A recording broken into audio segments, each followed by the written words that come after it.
Good evening. This is my fifth visit to the region and seventh visit to Israel since October 7th. I'm back first and foremost to consult directly with our partners on the joint efforts to bring all of the remaining hostages home. I've met with families of the hostages multiple times during prior visits, as well as in Washington, and I expect to see them again tomorrow. The sheer agony, not knowing the fate of your loved one, it's almost unimaginable. And I know that that pain is almost unbearable. So we have been intensely focused from day one on getting the hostages, all the hostages, back with their families where they belong. And we will keep that focus until we get them back. We had an opportunity today to discuss with the Israeli government the response that Hamas sent last night to the proposal that the United States, Qatar, and Egypt had put together to bring the remaining hostages home and extend the humanitarian pause. What I can tell you about these discussions is that while there are some clear non-starters in Hamas's response, we do think it creates space for agreement to be reached. And we will work at that relentlessly until we get there. We had extensive discussions with the Prime Minister and national security leaders on the status of the military campaign to defeat Hamas and on the progress toward achieving the fundamental objective of ensuring that October 7th never happens again. At the same time, we're continuing to work closely with Israel and Lebanon on diplomatic efforts to de-escalate tensions on Israel's northern border so that families can return to their homes, both in northern Israel and in southern Lebanon, and live in peace and security. We also discussed the imperative of maximizing civilian protection and humanitarian aid to address the ongoing suffering of Palestinian civilians in Gaza. Nearly 2 million people have been displaced from their homes. Hundreds of thousands are experiencing acute hunger. Most have lost someone that they love. And day after day, more people are killed. On all of my previous visits here, and pretty much every day in between, we have pressed Israel in concrete ways to strengthen civilian protection, to get more assistance to those who need it. And over the past 4 months, Israel has taken important steps to do just that, starting the flow of aid, doubling it during the first pause for hostage releases, opening the north and south corridors in Gaza so that people could move out of immediate harm's way through these corridors with 4 hours pause every day, 3 hours notice. Opening Kerem Shalom, starting the flow of assistance from Jordan, establishing deconfliction mechanisms for humanitarian sites. As a result, today, more assistance than ever is moving into Gaza from more places than at any time since October 7th. As the largest donor of humanitarian aid to the Palestinians, the United States has helped provide much of that assistance, including funding 90,000 metric tons of flour delivered from Ashdod port. That's enough to provide bread for 1.4 million people for the next 5 months. A UN team began its mission to the north to assess conditions for the civilians who are still there, as well as what needs to be done to allow displaced Palestinians to return back home to the north.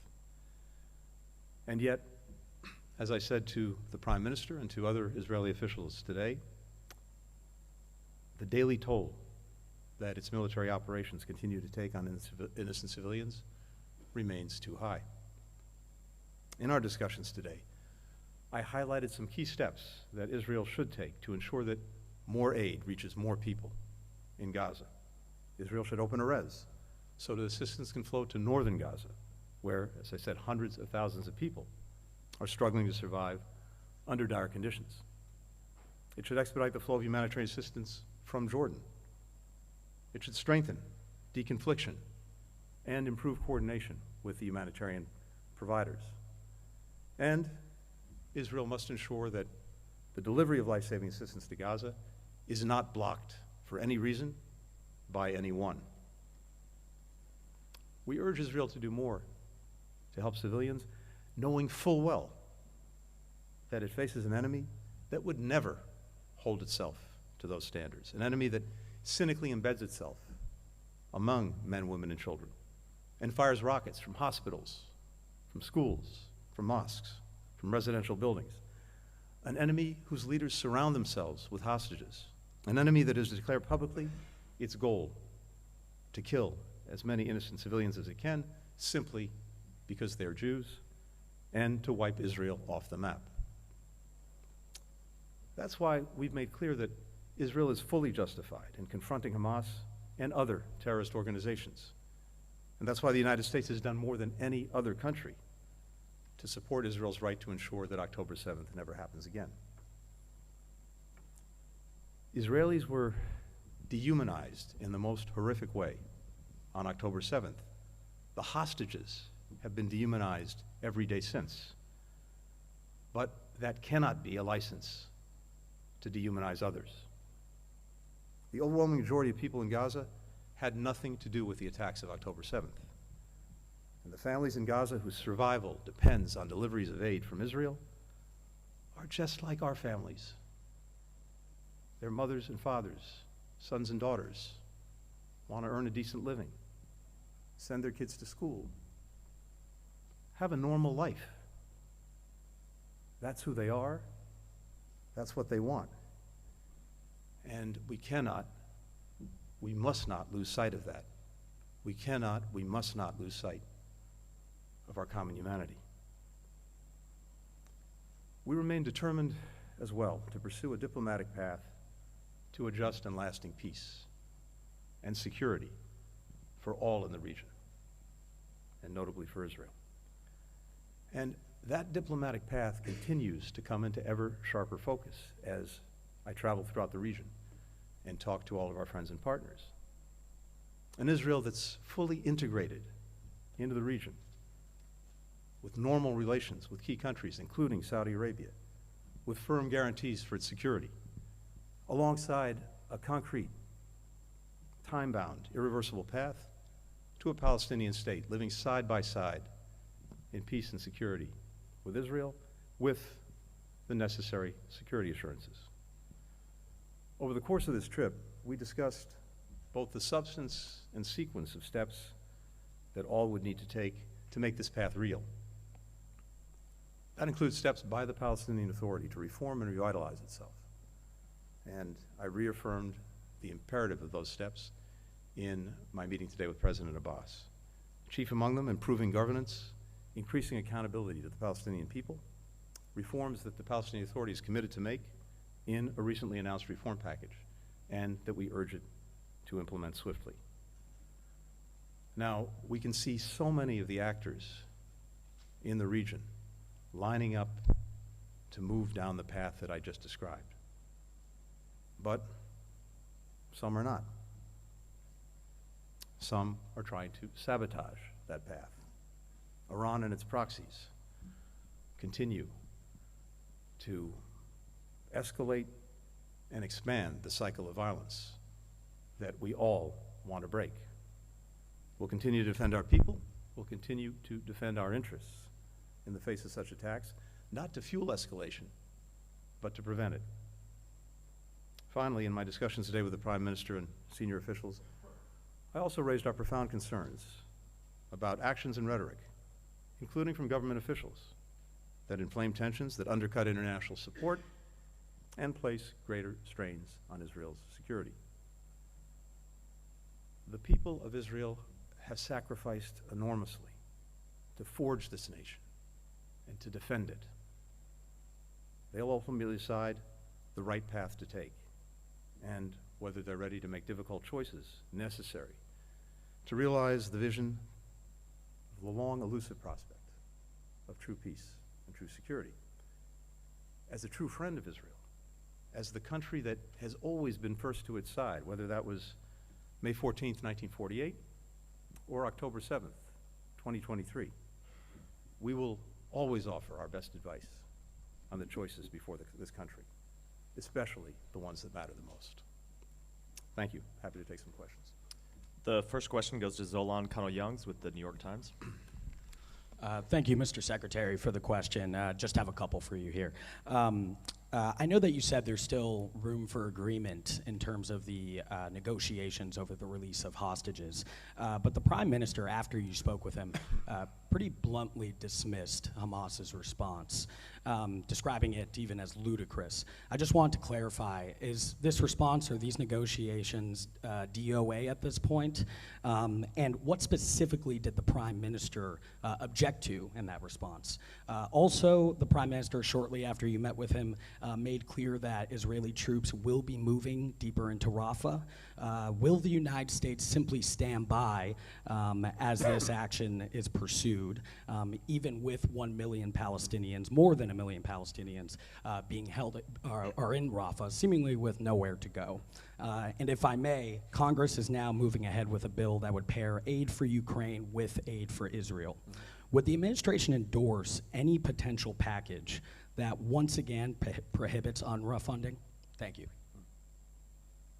That's impressive. Now, I'm taking it that that includes the questions of all of your colleagues as well. Is that right? I don't think so. Couldn't do that to them.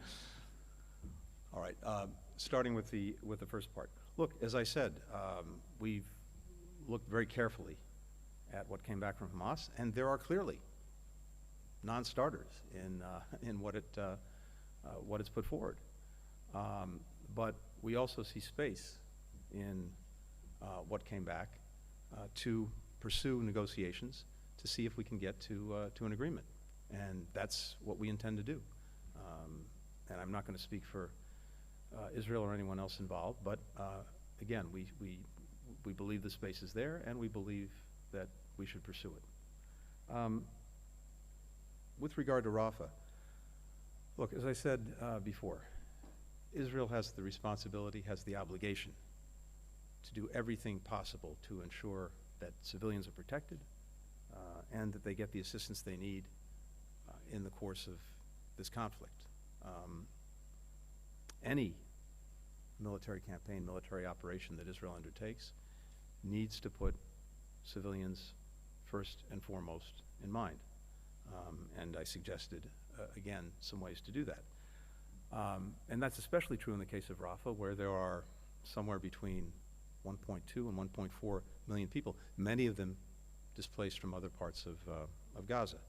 So we want to make sure, again, that in anything that's done, in any military operations, the situation for civilians is first and foremost in mind, and that the necessary steps are taken to make sure that they're protected and they have the assistance they need. You suggested some ways to do that. Well, I just went through a number of things that we urge Israel to do now on the building on what it's already done in terms of both humanitarian assistance and civilian protection. And as I said, in the case of Rafah itself, that's extremely important because it has such a dense population, including many people who've been displaced from other parts of Gaza.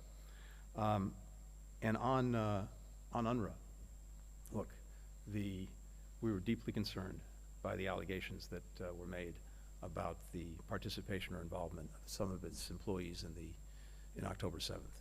And it's imperative that, as the UN has said it's doing, that there be a thorough investigation, that there be clear accountability, and that there be clear measures put in place to make sure that this can't happen again, that personnel working for it were not in any way involved in terrorism or the events of October 7th.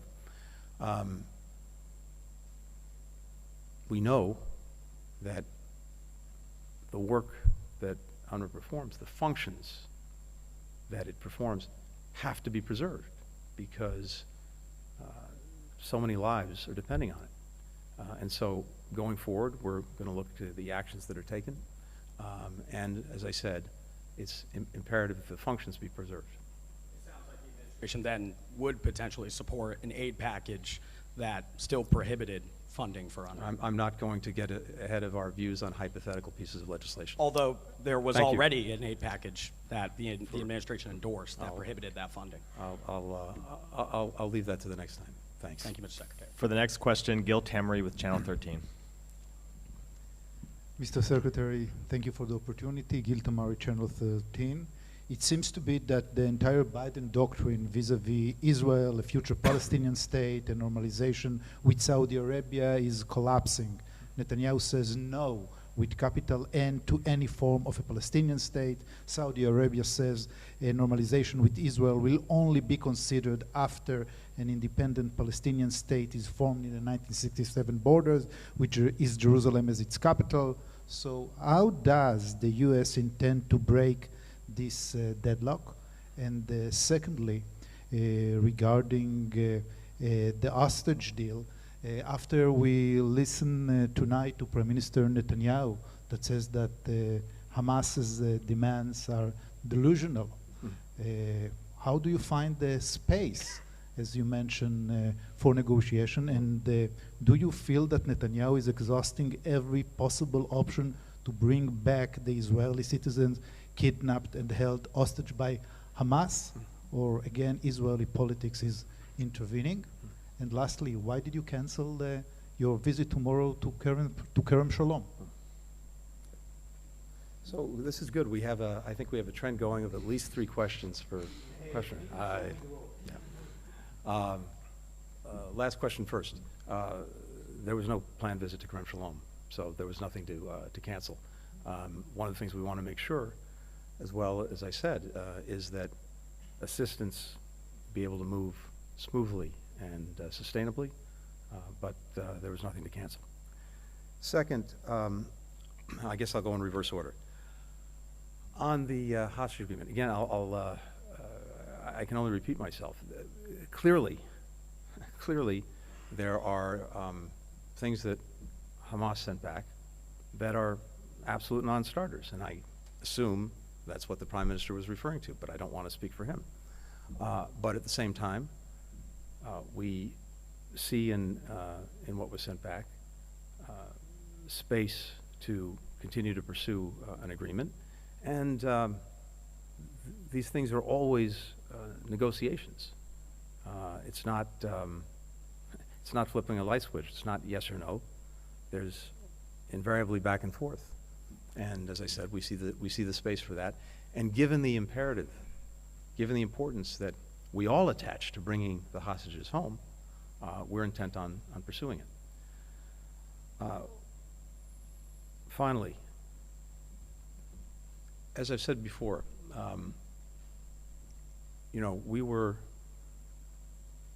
before October 7th, pursuing the possibility of normalization between Israel and Saudi Arabia. And in fact, I was scheduled to come to Israel and to Saudi Arabia, I believe it was on October 10th, to pursue that, and in particular, to focus on what we already knew back then was a necessary Palestinian component to any normalization agreement. When I saw the Crown Prince in Saudi Arabia just a couple of days ago, he repeated to me his desire and determination to pursue normalization. But he also repeated that in order to do that, 2 things need to happen. 1, there needs to be calm in Gaza. 2, there needs to be a clear and credible pathway to a Palestinian state. So, as I said before, you can see the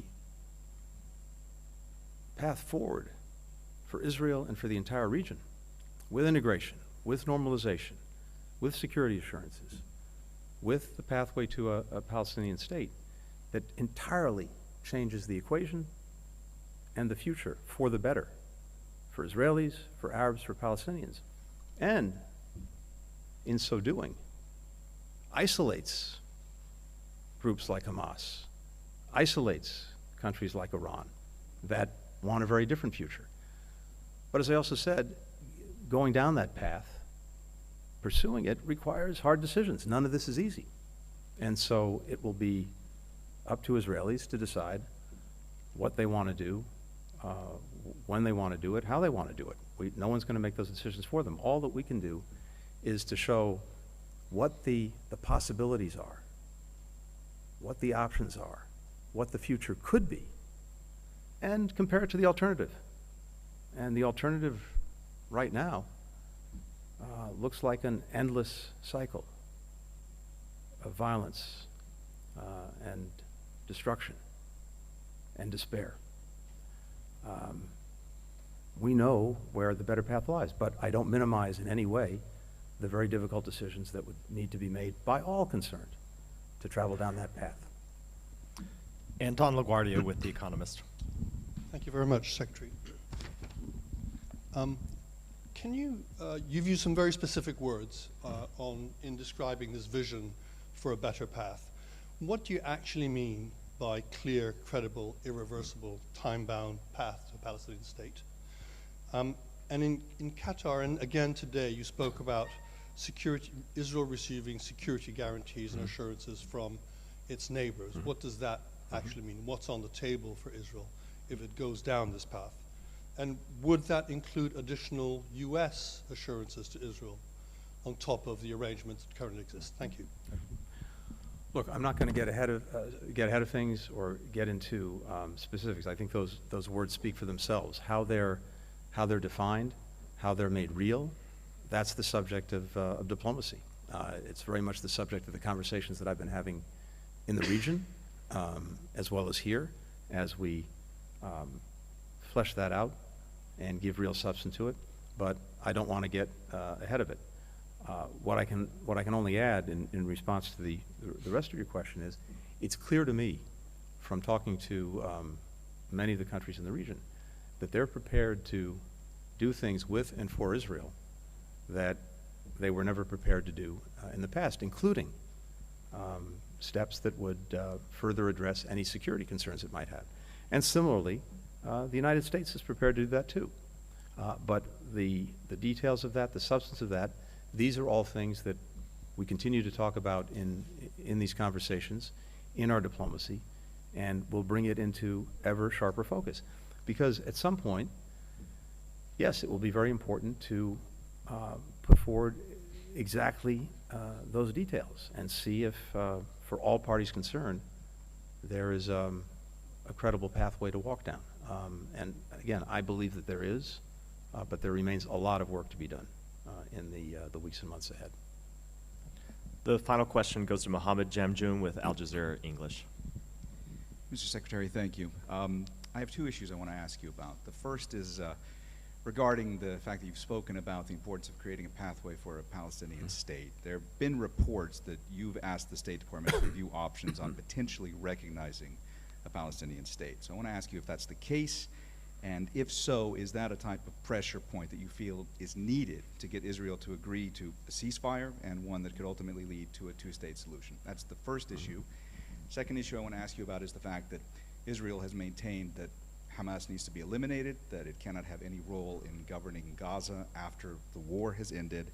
Where does the U.S. currently stand on this? Is it in any way acceptable to the U.S. for Hamas to be playing a role in governing Gaza in a day-after scenario? And what would U.S. policy be toward Hamas going forward? The short answer to the second part of the question is no. As to the first part of the question, look, as I just said, there are a number, as we're defining the path forward, including the pathway to a Palestinian state, there are a number of policy options that people may propose as part of that process. But our focus today is on all of the diplomacy needed to bring it about, including, again, getting ideas, getting proposals from all concerned, and putting those together in a credible and clear plan. So that's where we are, and as I said, we'll continue to have these conversations, to engage in that diplomacy, to really sharpen the focus on all of the different elements that would be necessary, that would be involved, and that each of the parties, believes is important. Thank you. Thank you. Thanks, everyone, and apologies for keeping folks late. Hope you get a chance to have some dinner. Thanks.